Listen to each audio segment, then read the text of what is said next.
मैं हूं रंजीत कुमार और शुरू हो चुका है देश का मूड मीटर। देश का मूड मीटर की पहली स्टोरी में बताएंगे कि महाकुंभ में कैबिनेट की बैठक करके सीएम योगी ने कैसे विपक्ष के दांव को चित कर दिया और कैसे 2027 के विधानसभा चुनाव का ग्राउंड भी एक तरीके से सेट कर दिया है। देश का मूड मीटर की दूसरी स्टोरी में दिखाएंगे दिल्ली की चुनावी तस्वीर और बताएंगे कि क्या दिल्ली में भी सीएम योगी का बटेंगे तो कटेंगे वाला फॉर्मूला चलेगा। लेकिन शुरुआत योगी के महाकुंभ मैसेज के साथ।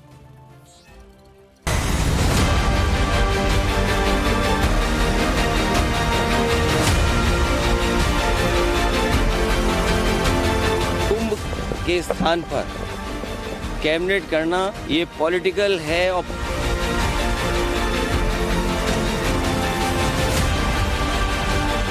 प्रभु आज ही के दिन 500 वर्षों के बाद अयोध्या में विराजमान हुए थे और आज पहली बार उत्तर प्रदेश का पूरा मंत्री परिषद आज यहाँ पर आया है।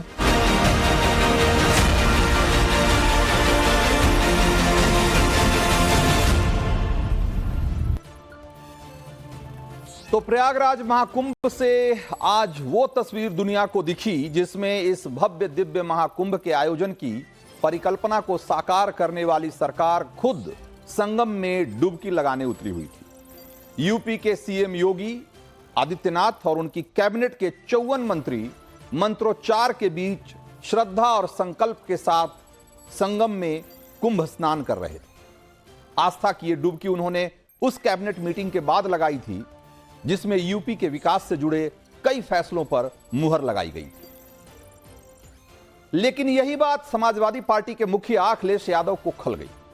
जो अखिलेश यादव इस डर से प्रयागराज महाकुंभ में डुबकी लगाने से बच रहे थे कि इससे उनकी सनातन विरोधी छवि को नुकसान हो सकता है, तो अखिलेश यादव योगी सरकार को घेरने के लिए जी जान लगाकर सनातन के सबसे बड़े आयोजन में कमियां निकालने में जुटे हुए हैं। जो उन्होंने प्रयागराज महाकुंभ में योगी कैबिनेट की मीटिंग पर एक नया नैतिक ज्ञान दे दिया है और उन्होंने कहा कि महाकुंभ में वो स्थान नहीं है जहां राजनीतिक फैसले लिए जाएं और ये जो बैठक है वो एक राजनीतिक बैठक थी और ये बिल्कुल उचित नहीं।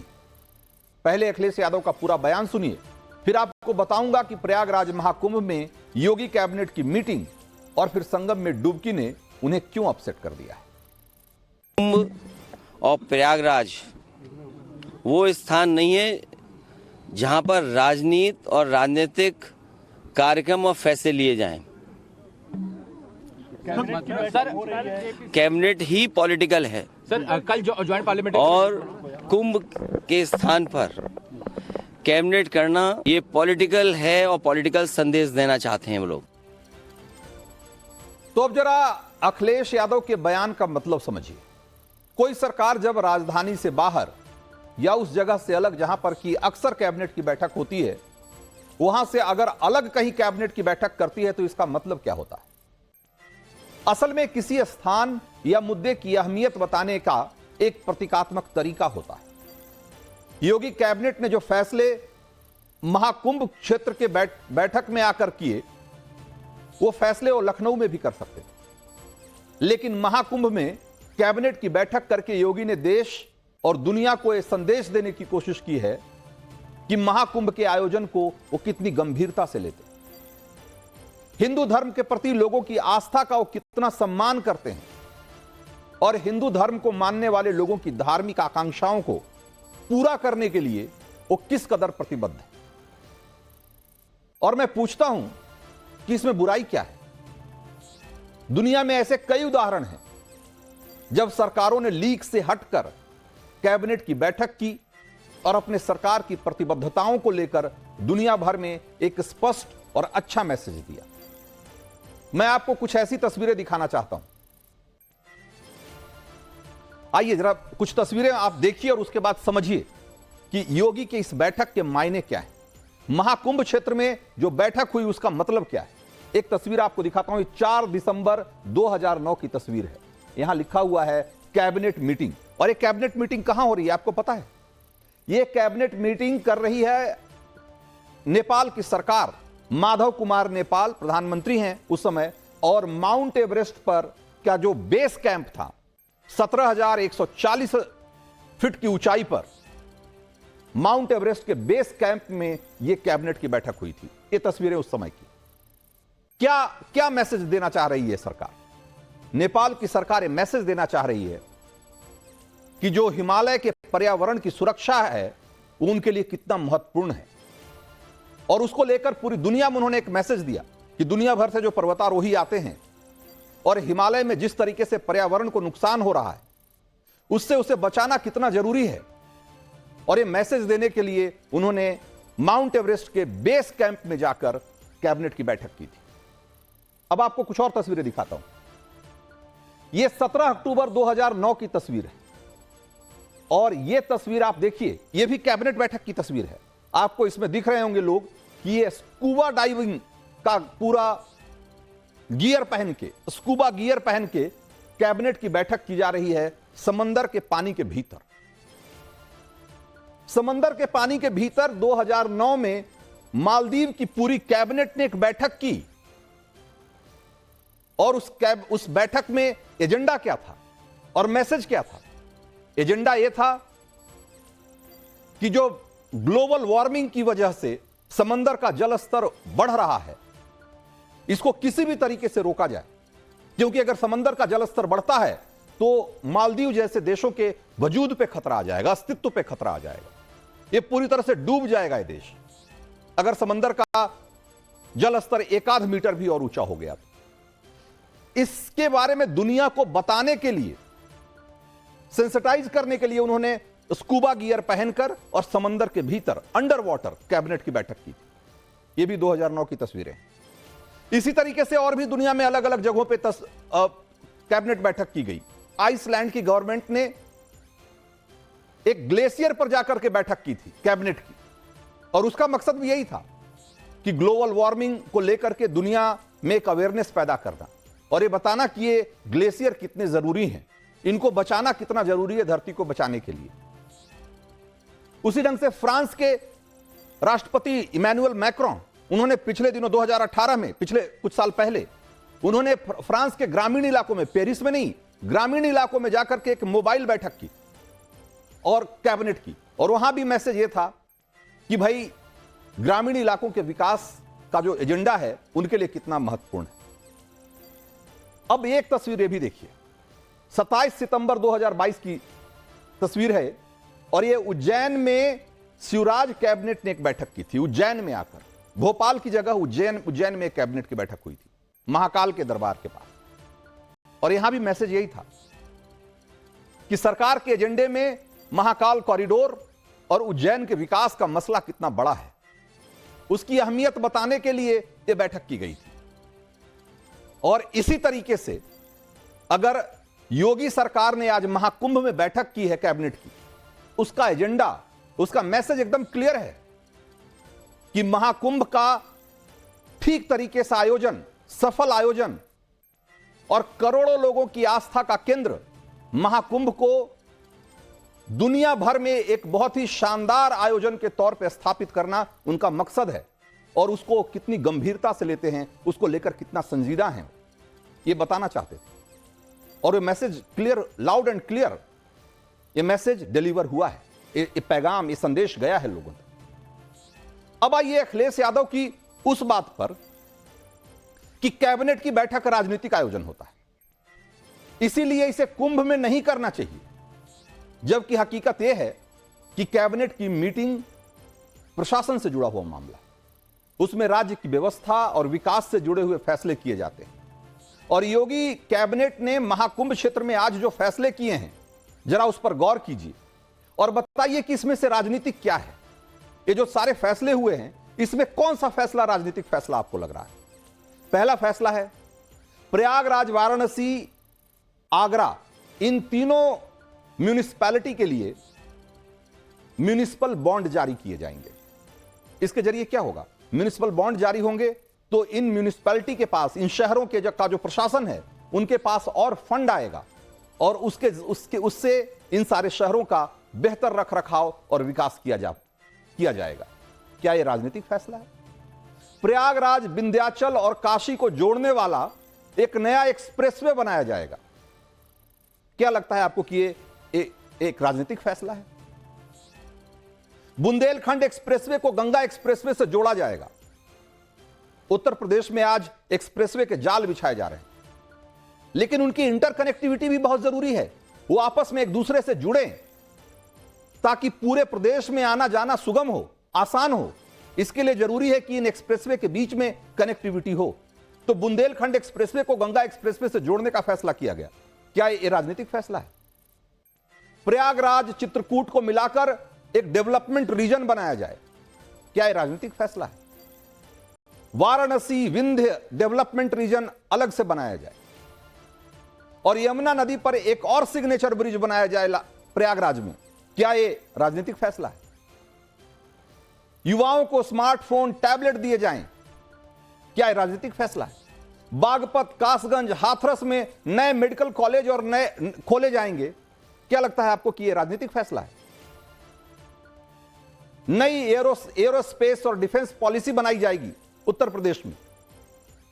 ये सारे फैसले हुए और अखिलेश यादव कह रहे हैं कि ये राजनीतिक फैसले और ये राजनीतिक कार्यक्रम है और ये कुंभ में इसका आयोजन नहीं होना चाहिए। अब आप खुद तय करिए कि अखिलेश यादव जो कह रहे हैं उसकी हकीकत क्या है। वैसे कोई पहला मौका नहीं है जब योगी सरकार ने राजधानी से बाहर जाकर कैबिनेट मीटिंग की। 4 बार पहले भी लखनऊ से बाहर कैबिनेट की बैठक हो चुकी है। इससे पहले 2023 में सीएम योगी ने अयोध्या में कैबिनेट मीटिंग की थी, 2023 में। उससे पहले साल 2021 में वाराणसी के काशी में कैबिनेट मीटिंग हुई थी और साल 2019 में प्रयागराज का जब अर्ध कुंभ चल रहा था तब भी वहां कैबिनेट की बैठक हुई थी। ये कोई पहला मौका नहीं है जब लखनऊ से बाहर कैबिनेट की बैठक हुई। लेकिन गौर करिए कि अब तक जो 4 मौके हैं जब कैबिनेट की बैठक लखनऊ से बाहर हुई, वो चारों धार्मिक पर्यटन से जुड़े हुए और हिंदू आस्था के बहुत बड़े केंद्र हैं।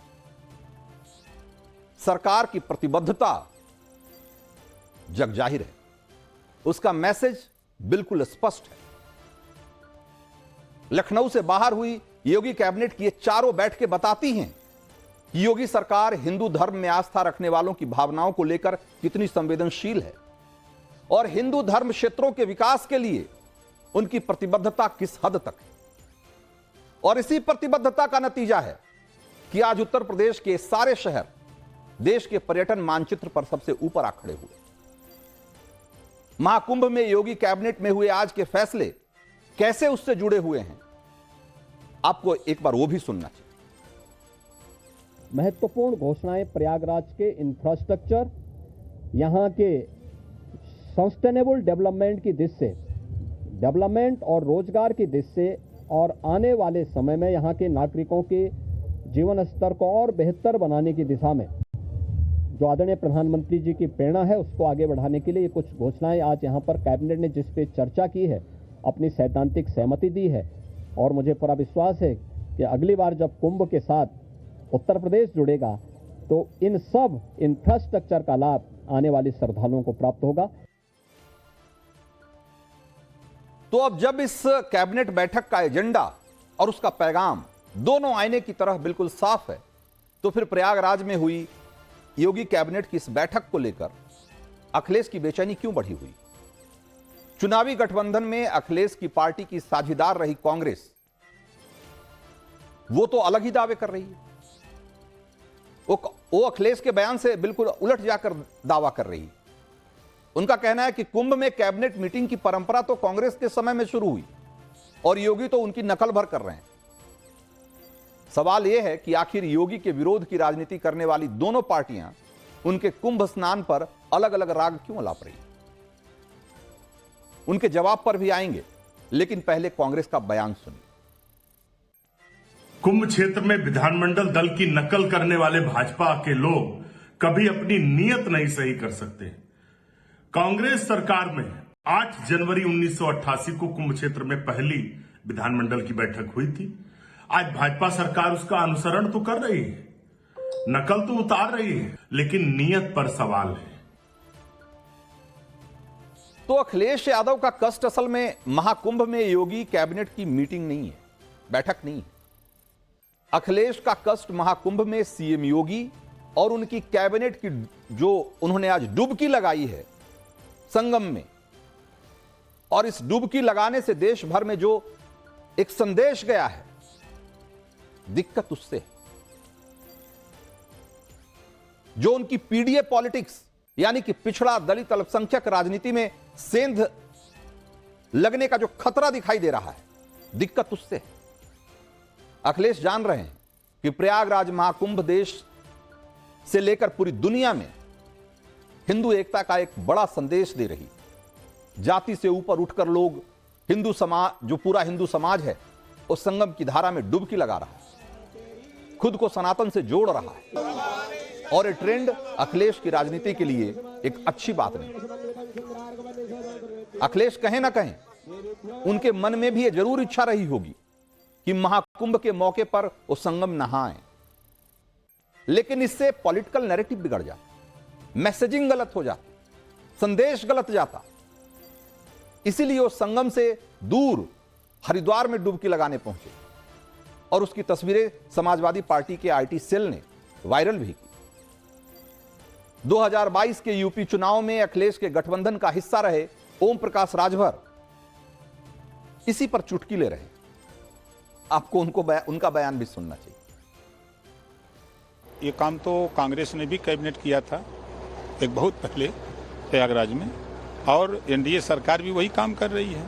जो परंपरा है उसी का निर्वहन हम लोग भी कर रहे हैं। हम लोग कैबिनेट किए हैं और प्रयागराज को सौगात भी दिए हैं मुख्यमंत्री जी।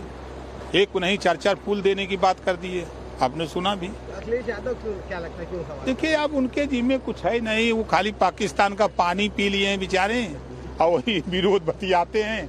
वो पानी का असर है। उनको तो खुश होना चाहिए कि हम लोग तो प्रयागराज भाग के चले गए हरिद्वार, वहाँ जाके डुबकी लगाए। क्यों वहाँ अकेले नहा रहे हो? आते ही यहाँ आनंद रहता, राजभर जी रहते हैं वहाँ, साथ में एकदम वीवीआईपी व्यवस्था रहती, टनाटन नहाते। तो राजभर का तीर जो है वो सीधे निशाने पे लगा है, और उस पर अखिलेश यादव कैसे मीडिया में अब सफाई दे रहे हैं, एक बार वो भी सुनिए, वो भी रोचक।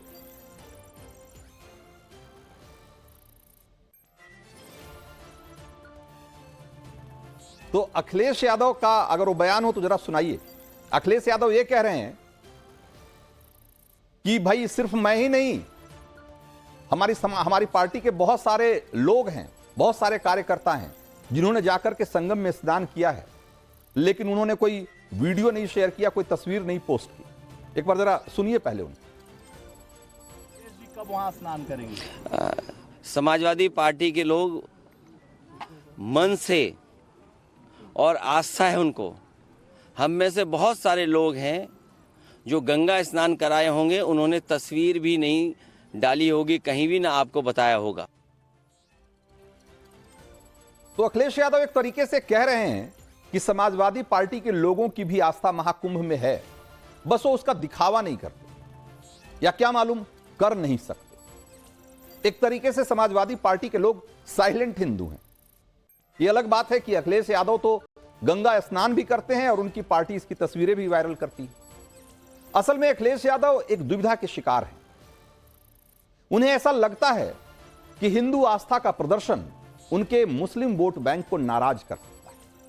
हालांकि यह बात किसी भी लॉजिक से समझ में नहीं आती कि किसी एक की अपनी आस्था के प्रदर्शन से किसी दूसरे समुदाय की आस्था को ठेस कैसे पहुंचती होगी। लेकिन अखिलेश यादव जो कहते हैं, जो करते हैं, उससे कम से कम लगता तो यही।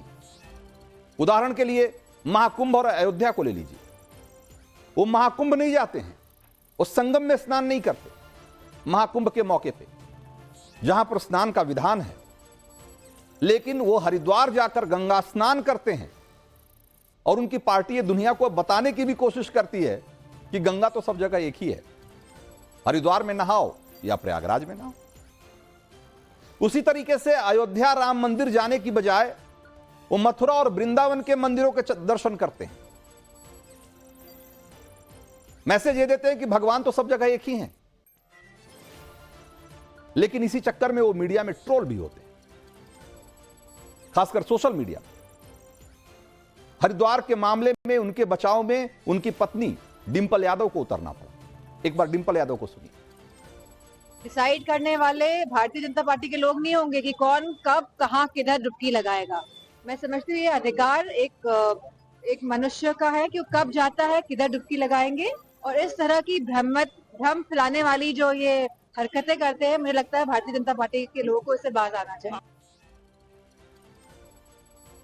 तो अखिलेश यादव किसी न किसी बहाने महाकुंभ के आयोजन को टारगेट करने की कोशिश करते रहे।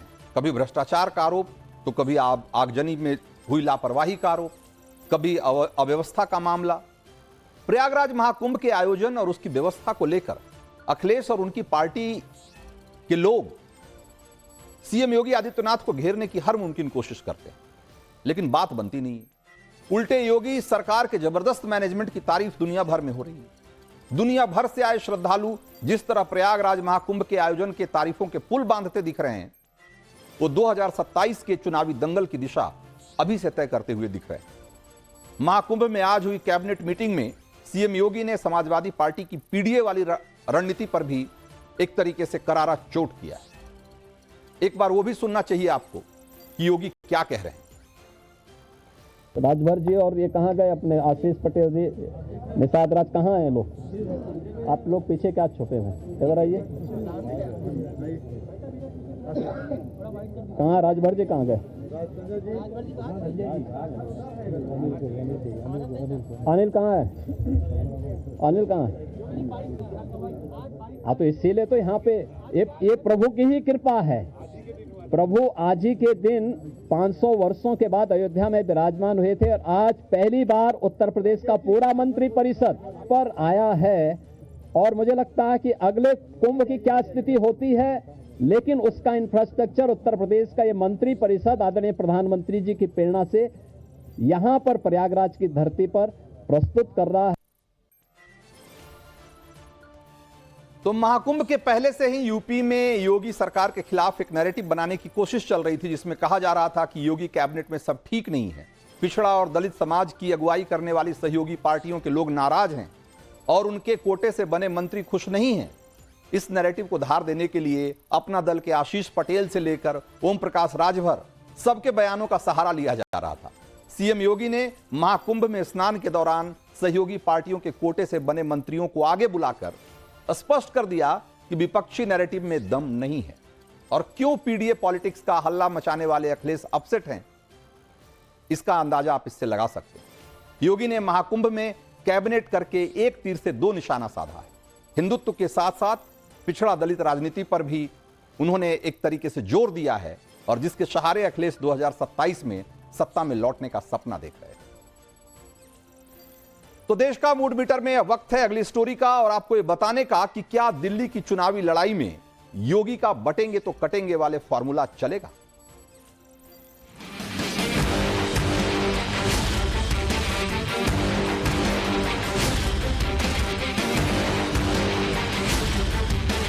कि किन कारणों से वे कौन सी परिस्थितियां थी कि समाज बटा हुआ था और हमारे पूज्य आराध्य देव स्थल अपमानित हो रहे थे। अगर हम जाति के नाम पर और तमाम अन्य वादों के आधार पर विभाजित रहेंगे तो इस प्रकार की अपमानजनक स्थितियों का सामना हम सबको निरंतर करना पड़ सकता है।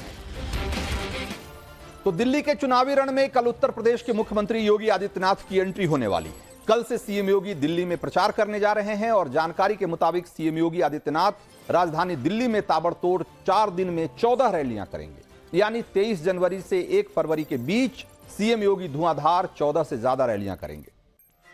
कल योगी किराड़ी, जनकपुरी और उत्तम नगर में रैलियां करेंगे। दिल्ली में योगी का जो चुनावी कार्यक्रम सामने आने के बाद से ये लगातार एक सवाल गूंज रहा है और वो सवाल ये है कि क्या दिल्ली में योगी का बटेंगे तो कटेंगे वाला फॉर्मूला चलेगा। क्या योगी की एंट्री से दिल्ली में वोटों का ध्रुवीकरण होगा?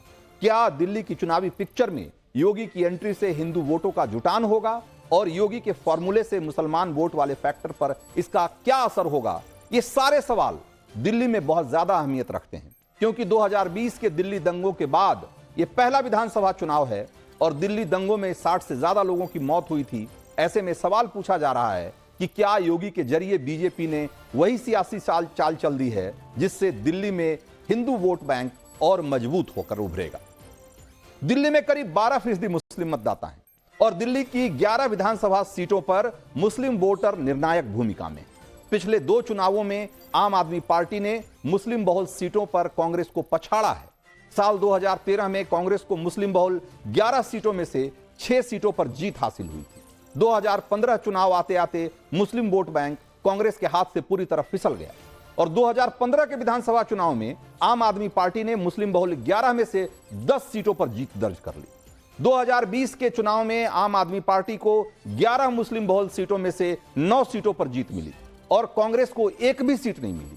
लेकिन बीते 2024 लोकसभा चुनाव में यही समीकरण एकदम अलग रंग में दिखा। लोकसभा चुनाव के परिणामों को अगर विधानसभा वार अगर आप मुस्लिम बहुल सीटों पर रखकर देखेंगे तो कुल 11 सीटों में से 7 सीटों पर कांग्रेस आगे रही है और 3 पर बीजेपी और सिर्फ 1 सीट पर आम आदमी पार्टी आगे रही। दिल्ली में मुस्लिम मतदाताओं का वोटिंग पैटर्न चुनाव के हिसाब से बदलता रहा है। ज्यादातर मामलों में ऐसा ही दिखा है कि बीजेपी को हराने में जो पार्टी उन्हें मजबूत दिखाई देती है वहां मुस्लिम वोट जुट जाते हैं। लोकसभा में कांग्रेस को प्रेफरेंस देने वाले मुस्लिम मतदाता राज्य के चुनाव में केजरीवाल के साथ पूरी ताकत के साथ दिखते हैं और बीजेपी का आरोप है कि इस वोट बैंक को साधने के लिए आम आदमी पार्टी की सरकार ने बांग्लादेशियों और रोहिंग्या मुसलमानों को भी वोटर कार्ड बनवा दिए। तो ये सारे मुद्दे हैं। इसी के इर्द गिर्द इस विधानसभा चुनाव में योगी की एंट्री हो रही है और अब योगी की एंट्री के बाद ये किस तरीके से चुनाव का रुख बदलता है, ये जो बटेंगे तो कटेंगे वाला नारा है यहां कितना असर दिखाता है, एक वो सवाल है जिसका कि जवाब जानने की बेचैनी सारे दिल्ली वासियों को होगी। तो आज देश का मूड मीटर में वक्त इतना ही था। मुझे दीजिए इजाजत।